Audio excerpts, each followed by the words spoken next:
right? And he just moved to South Carolina, just built their home. It's a year old, and they had to evacuate. And he evacuated to Georgia, thinking he was going in the right direction, thinking this thing was going to go north. And well, that's exactly right. In fact, I have, if I could sort of dovetail off that, a very good friend. I used to work at ESPN for many years, and one of my close friends there, he and his wife just put their last kid off to college and decided, you know what, we're going to sell the house here in Connecticut and move to South Carolina. Same circumstance. They literally just built their house. Yeah. Like, they just moved in 3 months ago. They've had to evacuate, and he and his wife went to Atlanta thinking, we'll just take a little couple days in Atlanta, have a good time. Now, they're not so sure that, certainly in eastern Georgia, you know, from Augusta on to the east, if they're going to be safe at all. It's just, it's a massive storm, Mary, I got to tell you. You know, it's interesting, and I just wanted to put this out there. The National Hurricane Center Director, Ken Graham, posted a Facebook video and said, let me tell you, this one really scares me. It's one of those situations you're going to get heavy rain, catastrophic, life-threatening storm surge, and also the wind, which they say can be felt 60 miles from the storm center.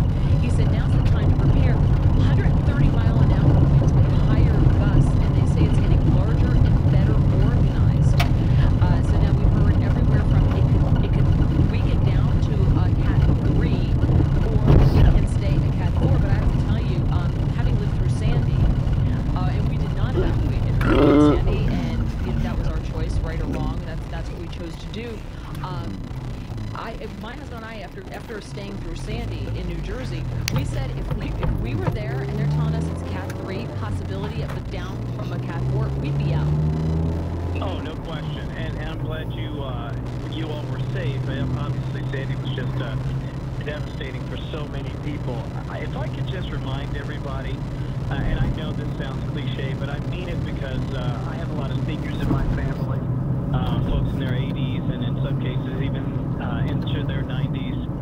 If you have folks that are seniors in your family, or even neighbors, please, please, please check on them. Encourage them to get out, because you know what happens when you've grown up in an area. You're like, I've seen storms. I remember the storm of '06, et cetera, et cetera. Folks stick around. They don't leave. They figure we'll ride this one out. This one just is not one worth the risk, folks. I mean, not that any storm is worth the risk, but they're awful. So if you know someone, especially if they're living in a double wide or they're a senior that are not terribly mobile, please, please, please do what you can to get them out. Yeah, or if they're on the first floor. That's right. Absolutely right. Because a lot of people think, oh, well, we're up a couple of feet. It's not going to come over the yard. Oh, yeah, it can. And it can come up quick. Take it from anybody who's lived through Superstorm Sandy or anything like that. Yeah, absolutely. Just a cute little story, and then we'll move on. But one of my neighbors here lives in a ranch home, Doris. She was 90 years old. She's passed. And but at the time during Hurricane Sandy, I call her up and I said, hey, you want me to come get your lawn furniture? You got to put everything inside. She's like, why? I said, because there's a hurricane coming. Oh, is it going to be bad? I'm like, yeah, it's going to be bad. We need to move the furniture. And I'm like, but I said to her, how do you not know? What do you do all day? You know, do you not watch TV?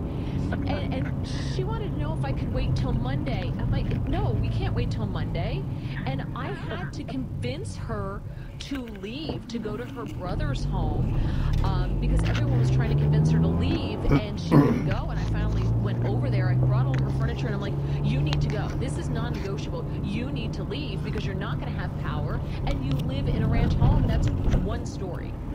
That's exactly right, and thank God for a neighbor like you, because this is what I've experienced. You know, I talked to some of my great aunts, and they're like, I'm not going anywhere. And I'm like, that sounds great. That does sound great. Who wants to leave their home? But let me tell you what happens. You lose power, things are floating around, you're not mobile, electrical wires, just don't risk it. So if anybody within the sound of our voices has any inclination to do so, please help those around you.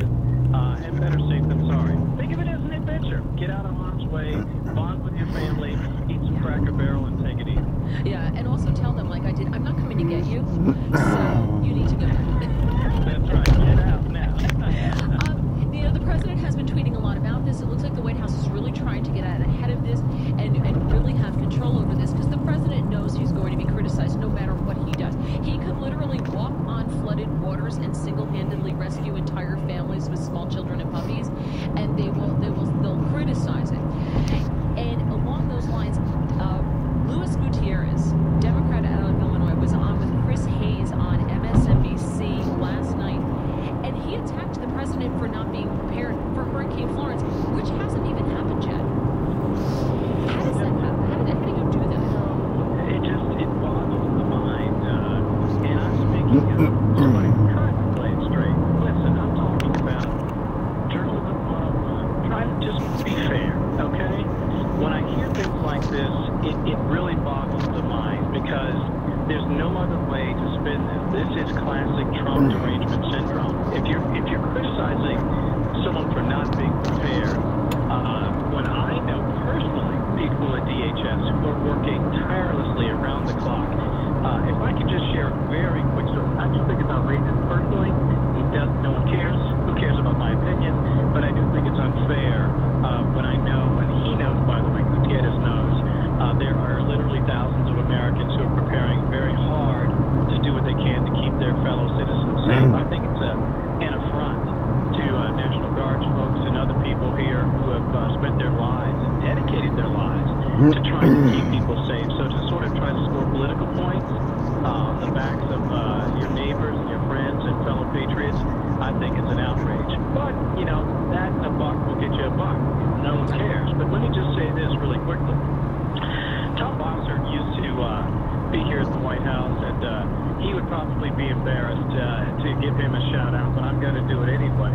Here's a guy during some of the storms in the Atlantic last year that I walked up to and I said, you know, you have American students out there in some of these Caribbean islands, med school and Irma and some of these other big storms that are coming rolling through. I said, you guys need to do something to make sure that you can get them out of there, if you can.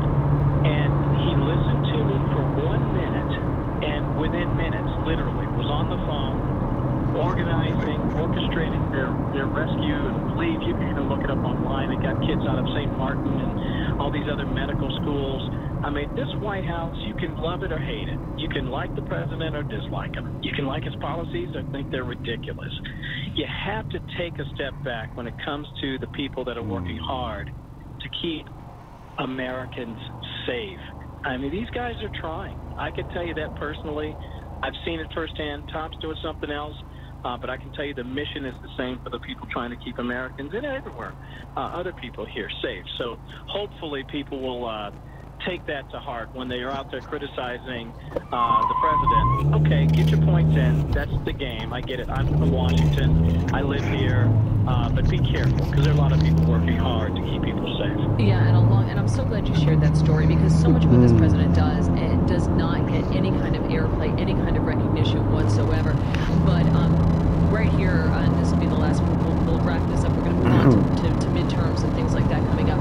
But Joey Jackson is a CNN legal analyst and a New York City defense attorney, and they used on CNN Hurricane Florence and the occasion of Hurricane Florence to criticize the president's handling of Hurricane Maria. Here he is on CNN. To be clear, I don't even buy the fact that it's not an acceptance of responsibility. I believe it's more of what the president does. He spins, and he weaves, and he misrepresents, and he lies. And if you say it enough times, I guess it becomes the truth. The statements by the president, let's be clear, are delusional, insensitive, and outrageous.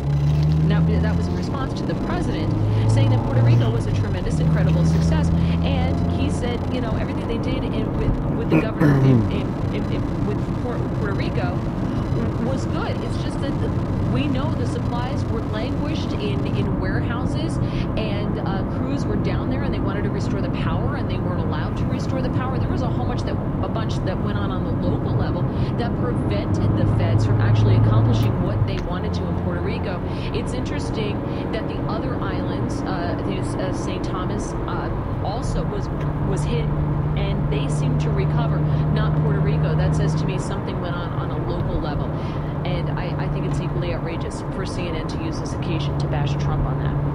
Well, this is another example of not having all the facts either, because I think anyone who's studied what happened, and in particular somebody like myself who has family in Bayamon, I can tell you that there was a lot of grabbed